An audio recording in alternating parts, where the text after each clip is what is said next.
When Bangtan Boys, better known as BTS, came to the 2017 Billboard Music Awards, they not only had the support of their own fans, also known as ARMY, as they strutted on stage to receive their award, they would soon be in the limelight of the American audience. Based on most votes overall, BTS beat the likes of Justin Bieber, Selena Gomez, Ariana Grande, and Shawn Mendes. K-pop fans from around the world were cheering and hollering when BTS won the award. Some were curious who this new group was to them, while others, sadly, were ignorant and resorted to hate. So I'll be talking about what I learned from BTS's win at the 2017 Billboard Music Awards, as well as some of the unfortunate backlash, hate, ignorance, and racism that came from their win.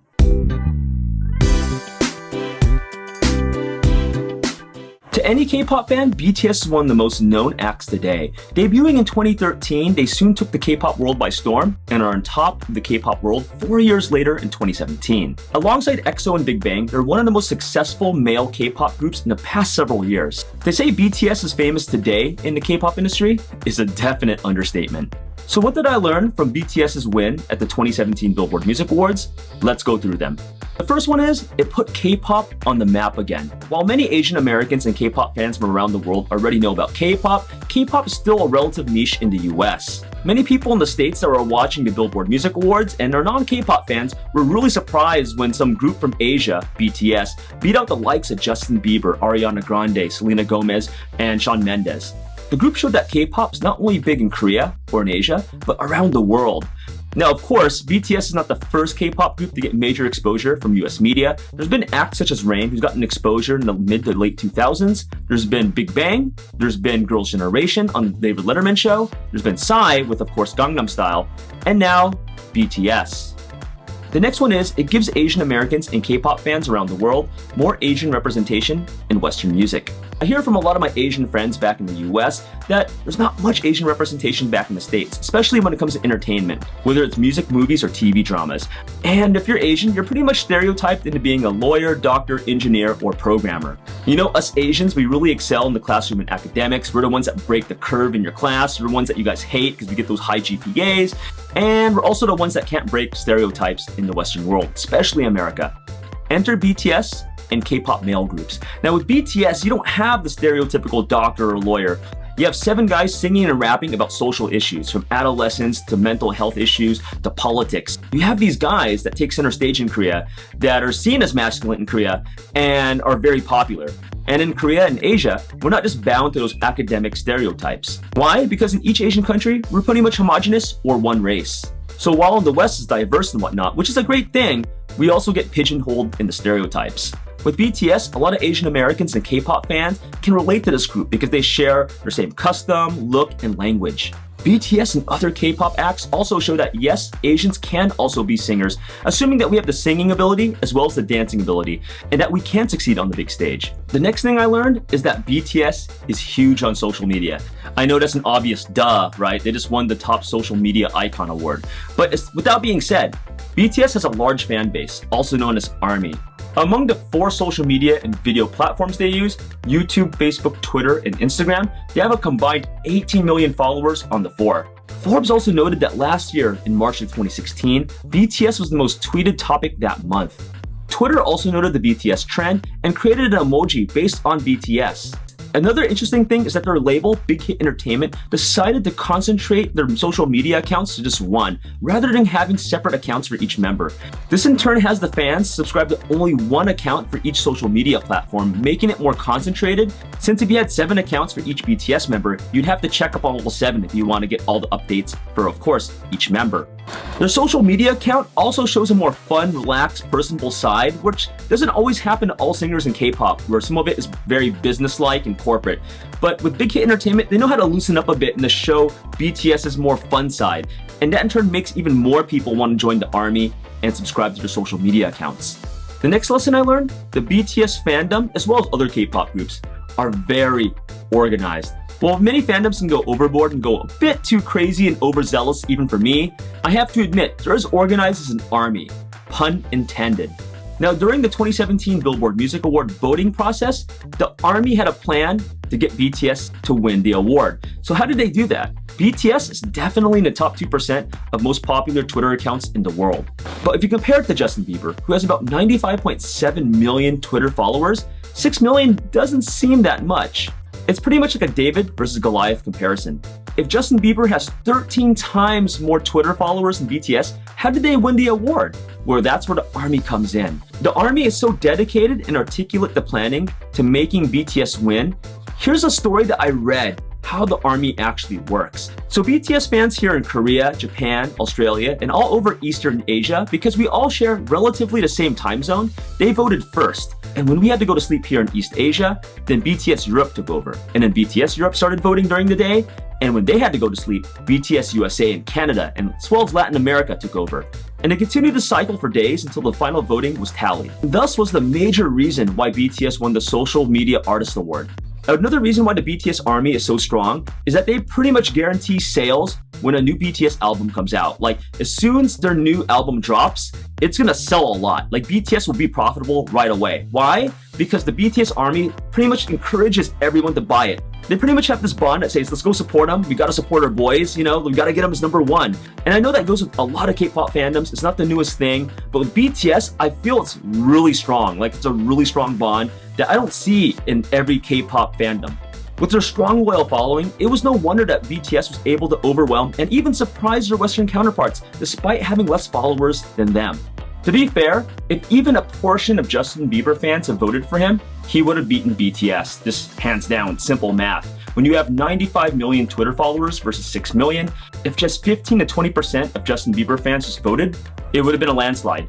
Again, that shows the dedication and determination of BTS fans around the world, as they took 6 million Twitter followers, which is no joke in its own right, to beating 95 million followers of megastar Justin Bieber. Another thing I learned, BTS can expand, but on their own terms. And what I mean by that is, they don't cater their music to the Western audiences. They pretty much invite them to like their music as is. Basically, Korean pop, hip hop.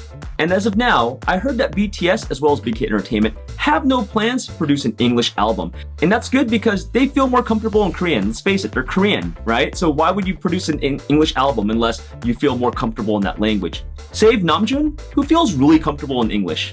And speaking of Nam-joon, my next point, it pays to have an English speaker in the group, a person that is either near fluent or fluent in English.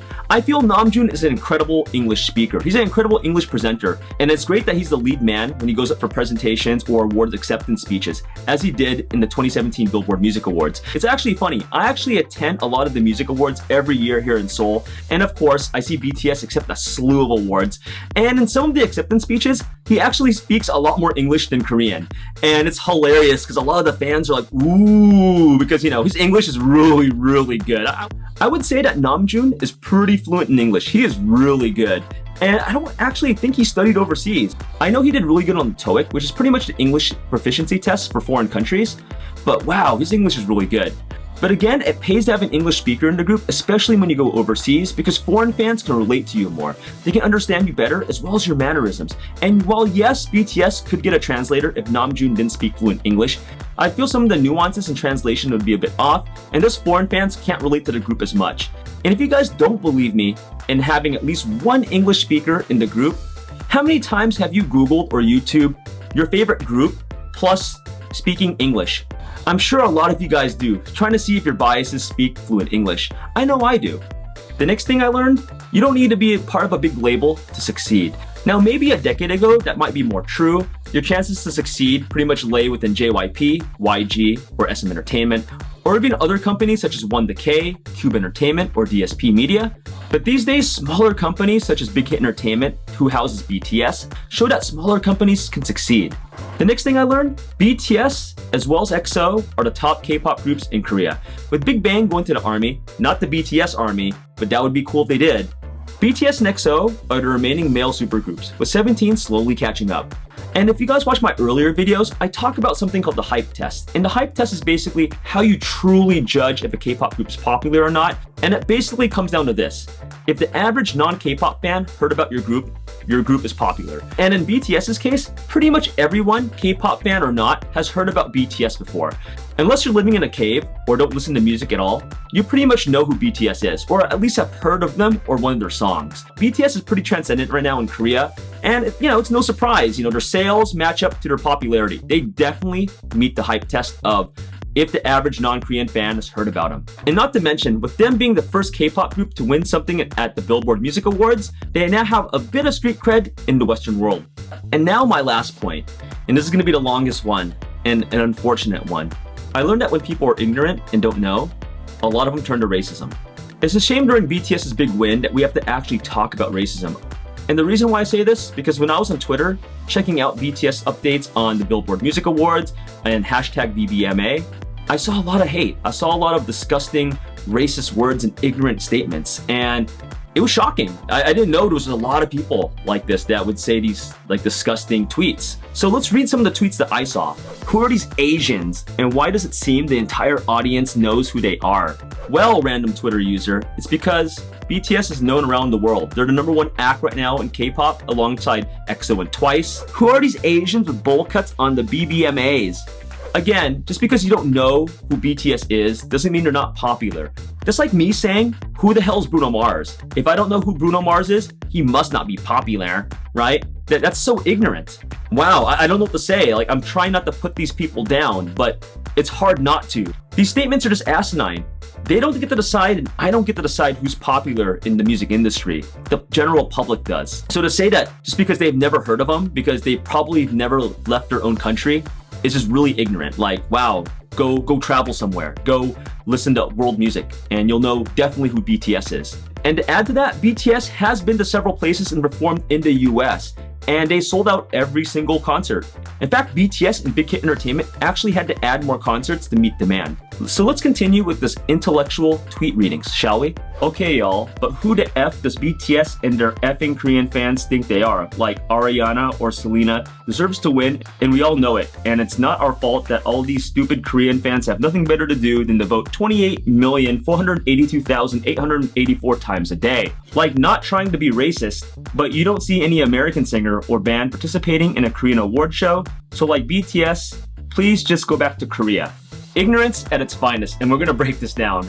Now, I've been living here for 7 years, and I feel like my English has gotten a bit worse since I speak more Korean here, but wow, my grammar has not gotten that bad. Please, if you guys are like on Twitter or Tweet Longer or whatever social media platform you use, please use periods sometimes. Oh my God. Or please break up your sentences. Oh, that was pretty atrocious to read, but let's break it down. First off, I don't think the BTS Army fandom thinks that BTS is like Ariana Grande or Selena Gomez. They think BTS is BTS. Second, if BTS fans, also known as Army, wants to vote multiple times a day, then why should you care? In fact, you can vote several times a day too. You can mobilize the Ariana fans or the Selena fans to vote several times as well. Like, there's nothing stopping you. In fact, Billboard encourages that. And furthermore, I believe there's a cap on the number of times a person can vote. And last, you said that American singers don't perform on Korean music shows? Oh boy. You know, Salento just performed on the 2017 Seoul Music Awards. And if you want to go even further, the Mama Awards or the Mnet Asia Music Awards actually hosted Wiz Khalifa to perform on the show. I believe Wiz Khalifa is an American rapper. Now, I don't want to BS you guys, and since a lot of you guys don't know me, I work in media journalism. Now, I've been to over 400 events here in Korea as media press, such as the Gaon Music Awards, such as the Blue Dragon Awards, and the Golden Disc Awards. And this is every year that I've been to these award shows. And as you guys know in the K-pop community, there's a lot of award shows every year. So yeah, I've been to a lot of these award shows, and yes, I do see American artists sometimes on there. You know, they just performed at the Seoul Music Awards, as well as the Mama Awards. Wow. And if you want to get further into it, there's been American and Western actors that guest star on Korean TV shows. Example, Chloe Grace Moritz was on Saturday Night Live Korea, as well as Tom Hiddleston and model Miranda Kerr. But you know, you don't see Koreans and K-pop fans bitching and complaining about, oh no, an American's performing on our TV show here in Asia. You don't see that. They actually consider it an honor. They actually open it up. I'm not done with this tweet. I still got ammunition. If you want to argue that the Billboard Music Award should be solely American, then you're gonna miss a lot of artists. So in that case, you'd have to kick out Adele, Ed Sheeran, and One Direction, who are all British. Furthermore, you'd have to kick out Shawn Mendes, Drake, and Justin Bieber, who are all Canadian. So yeah, where's the complaints about all these British and Canadian singers invading the Billboard Music Awards? I'll let you in on a little secret. Well, it's not really a little secret. Billboard isn't just an American music award show. Yes, it features a lot of Americans in there. Yes, it's based in America, but they invite artists from all over the world. And yes, Billboard invited BTS. And there's a bonus tweet I'd like to get onto. Aren't they? Isn't it? I don't know who these Asians are. Oh my God. I don't want to know. I'm baffled. I didn't understand what they said. Award shows are so trash now. Wow. Did you know Nam-joon speaks fluent English, right? You know, he presented his whole presentation, with the exception at the very end when he spoke in Korean, he spoke the entire speech in English. I don't see what you don't understand unless you don't understand English yourself or you're ignorant and racist. I'm gonna go with the latter. These racial epithets on BTS actually remind me several years earlier in 2013 when Girls' Generation at the YouTube Music Awards show won the Best Music Video Award. They were quickly slandered, called all sorts of names, and had a lot of racial names thrown at them. Fortunately, the ARMY clapped back. And while there was some ARMY that had some nasty comebacks, most ARMYs took the high road. Yeah, this is why we need Asian representation here. People aren't used to seeing talented Asians succeed in the music industry. I'm so glad that a K-pop group like BTS has paved a new path and set new goals for Asian representation here. Social media is a very powerful tool. Seeing BTS win, I want to see more recognition and representation of Asian artists in music or acting. They set the goal. Now, for these haters and trolls and ignorant people on Twitter that just bash BTS, look, I get it. I get it that if you're an Ariana fan or Selena fan or whoever fan you are, that they lost this top social media award. I get it, you're a fan of them. It's kind of like sports, you know, like you root for your team, or in this case, your singer, and they lose, you get heartbroken.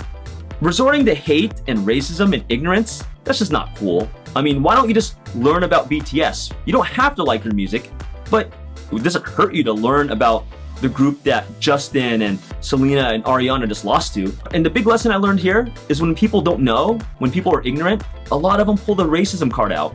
And I hope these Twitter users, as much as I picked on them earlier in this video, you know, just are less ignorant next time. I think we can all learn from this and not be ignorant, myself included. We can accept musicians whether they're white, black, Asian, Hispanic, Middle Eastern, or wherever country you're from. And I know some people might say, oh, that's just a couple thousand or 10,000. I think it's even more than 100,000. I think there's a lot of people that think this way, that when you're ignorant, they pull with everything they can latch onto. And in this case, it's racism. And I hope that less people do that next time, you know? I think it's a mistake, but people can learn from mistakes. And I do want to apologize earlier for my tone. I was pretty fiery, and I tried to keep it under cool, but racism and ignorance just really get to me, and I just don't like that. You know, I think that whether it's BTS or another K-pop group wins an award, to feel proud of them. Not just because I'm living in Korea and I cover K-pop, because as an Asian American myself, I want to see more Asians in the Western music as well. So with that being said, what do you guys think about what I learned from BTS's win at the 2017 Billboard Music Awards? Did you guys watch the Billboard Music Awards? Are you guys part of the ARMY? I'd love to hear your comments in the comments below. And if you guys want to learn more about K-pop journalism and what it's like working here in Seoul, please sign up for a free email list for our upcoming free ebook on K-pop journalism. And with that being said, I'm off to listen to some more Korean music, but I'll be back soon. So I'll see you in the next video. Take it easy, guys.